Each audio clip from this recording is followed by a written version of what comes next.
खूनी किताब की दास्तान। ये कहानी है एक ऐसी किताब की जिसे अगर कोई पढ़ ले तो उसका अंजाम मौत से कम नहीं होता।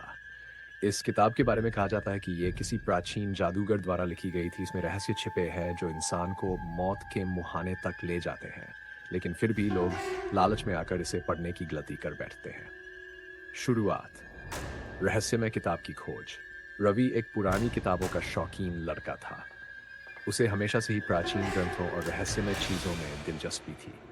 एक दिन उसे शहर के बाहरी इलाके में एक पुरानी उजाड़ हवेली के बारे में पता चला, जिसके बारे में कहा जाता था कि वहां कई प्राचीन और अनमोल किताबें दबी पड़ी हैं।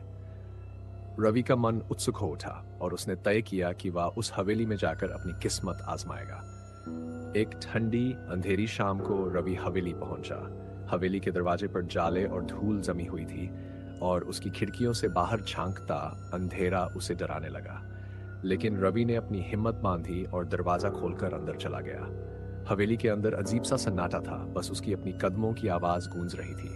अंदर एक पुराना विशाल पुस्तकालय था जिसकी अलमारियों में हजारों पुरानी किताबें पड़ी थीं। लेकिन उन किताबों के बीच एक किताब ने रवि का ध्यान खींचा। वह किताब बाकी सबसे अलग थी। उस पर गहरे लाल रंग की जिल्द थी, जैसे खून से लथपथ हो।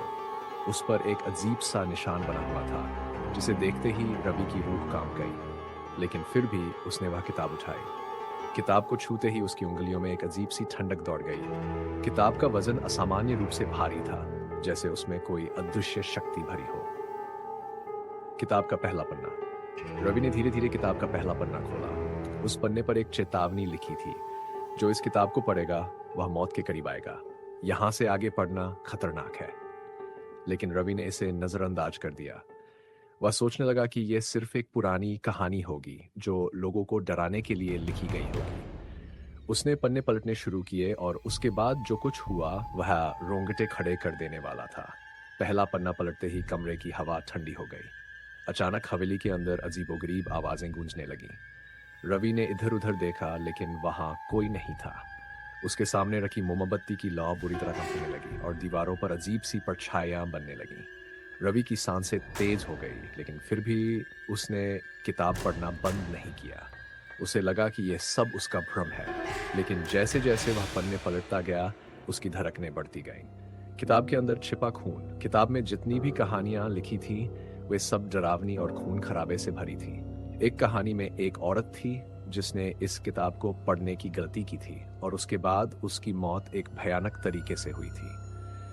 दूसरी कहानी में एक आदमी ने इस किताब के रहस्यों को खोलने की कोशिश की थी और वह धीरे धीरे पागल हो गया था। रवि का दिल अब तेजी से धड़कने लगा था। उसे समझ में आ गया कि यह कोई साधारण किताब नहीं है, लेकिन तब तक बहुत देर हो चुकी थी। अजीब घटनाएं शुरू। रात होते होते रवि को लगने लगा कि वह अकेला नहीं है। हवेली के अंदर अजीब सी आवाजें आने लगीं, जैसे कोई उसके पीछे पीछे चल रहा हो। उसने मुड़कर देखा, लेकिन वहां कोई नहीं था। अचानक दीवारों पर खून की बूंदें टपकने लगी। हर कोने से अजीबोगरीब हंसी की आवाजें आने लगी। रवि ने सोचा कि वह इस जगह को छोड़ देगा, लेकिन जैसे ही उसने किताब को वापस अलमारी में रखने की कोशिश की, उसके हाथ अचानक जकड़ गए। किताब उससे चिपक गई थी, जैसे किसी अदृश्य शक्ति ने उसे पकड़ लिया हो। वह किताब को छोड़ने की कोशिश कर रहा था, लेकिन उसका शरीर सुन्न हो गया था। तभी अचानक हवेली के दरवाजे खुद ब खुद बंद हो गए। हर दरवाजा और खिड़की खुद से लॉक हो गए और हवेली में घना अंधेरा छा गया।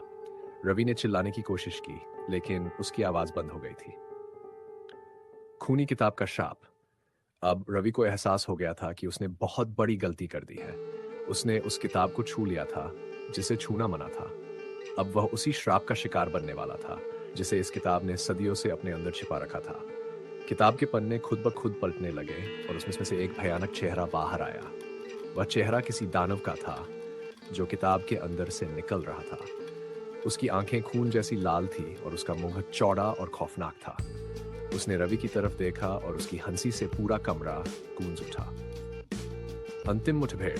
रवि ने जितनी भी कोशिश की, वह उस किताब से छुटकारा नहीं पा सका। किताब के अंदर से निकलने वाली शक्तियां उसे अपनी तरफ खींच रही थीं। अचानक वह हवेली के फर्श पर गिर पड़ा और उसकी आंखों के सामने अंधेरा छा गया। जब उसने आंखें खोली तो वह एक अंधेरी ठंडी जगह में था। चारों तरफ अजीबोगरीब आकृतियां घूम रही थीं और उन सब की नजरें उस पर थीं। वह समझ गया था कि अब उसका अंत करीब है। किताब का श्राप अब पूरी तरह से उस पर हावी हो चुका था। उसने अपने चारों ओर देखा और एक भयानक चीख के साथ उसकी आत्मा हमेशा के लिए उस किताब में समा गई। कहानी का अंत। ये किताब अब भी वहीं पड़ी है, उसी हवेली में। अगर तुम भी कभी उस हवेली में गए और ये किताब तुम्हें दिखी, तो याद रखना, इसे कभी मत छूना, क्योंकि जो भी इस किताब को छूता है वह कभी वापस नहीं आता। अगर आपको यह कहानी पसंद आई हो तो इसे शेयर करें, सब्सक्राइब करें और फॉलो करें। आने वाले और भी डरावने और रहस्यमय किस्सों के लिए जुड़े रहें।